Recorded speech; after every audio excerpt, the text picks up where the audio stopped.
Scott Hamilton remains the most recognized male figure skater in the world after staring down the biggest quadruple jump of his life, surviving both cancer and 3 brain tumors. The Nashville resident, author, and broadcast commentator is participating in his 9th Winter Olympics. People would assume that because of my last 4 years of skating where I was undefeated, that I must really like competition. I hate it. I hated every single one. I'd go in going, why am I doing this? Why am I putting myself through this? I could go out and fall flat on my face. I'm going to be mocked, ridiculed. All those things go through my mind every single time. Then there's this 10 minutes after you win. It's like, yes, okay, let's get back to work. Okay, what's next? You have to teach skaters how to fall. That's the first thing we do when they come to the learn to skate, the skating academy. No matter how old they are, no matter what, we go, here's how you fall. And here's how you get up, right? No, because you're going to. Yeah. And if you don't fall, it's like, oh, you didn't even try. You played it safe. You got to get out there and really feel the air, your blades under you, feel the ice under you, feel the movement, feel the speed. And that goes with anything. If you didn't fall, you didn't try. It's like, well, I fell 41,600 times.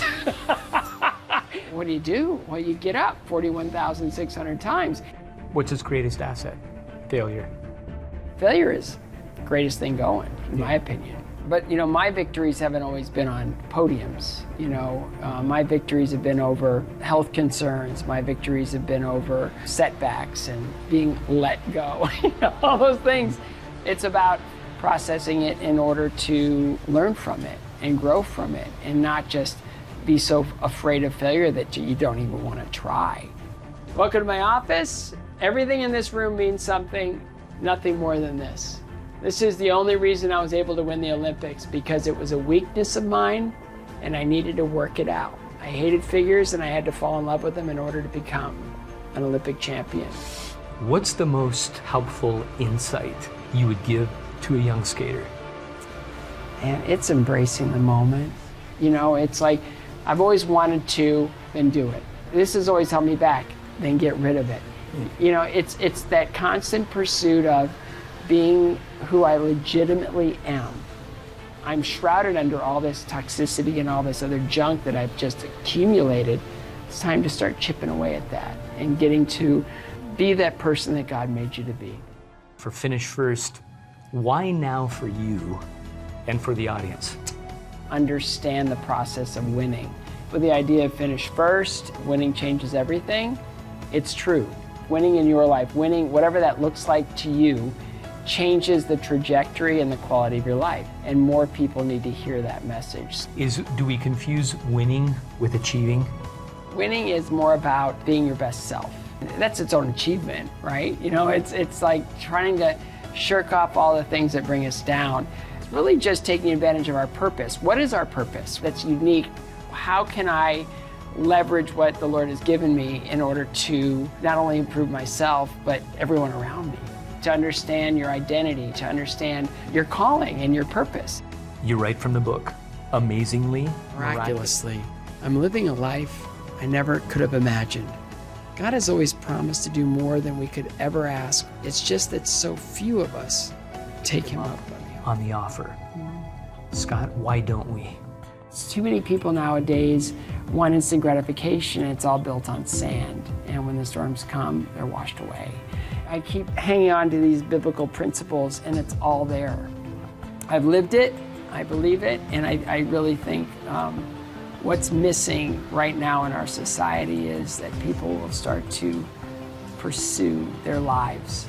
Not just pursue a goal, pursue their lives, pursue their purpose, but fall in love with what God has given you and who you are. How's your health? You know, this brain tumor that keeps coming back. Craniopharyngioma you're born with. But this journey has been miraculous. And when they diagnosed me, they gave me all of the different ways that I could deal with this tumor through, you know, these actions and prayer and exercise and just do everything I can. And the last 2 appointments with my physician, it shrunk. They don't shrink. They just don't. And it's, God gets all the glory. I guess, you know, he can bring me home anytime he wants.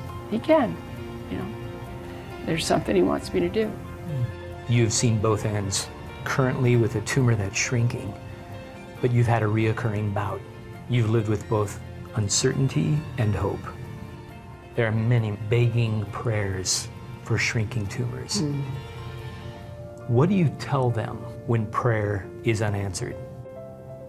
The veil between us and the Lord is thinnest when we're in our suffering. God is most present in our lives when we're in our deepest suffering. Man, we're here by His grace and mercy.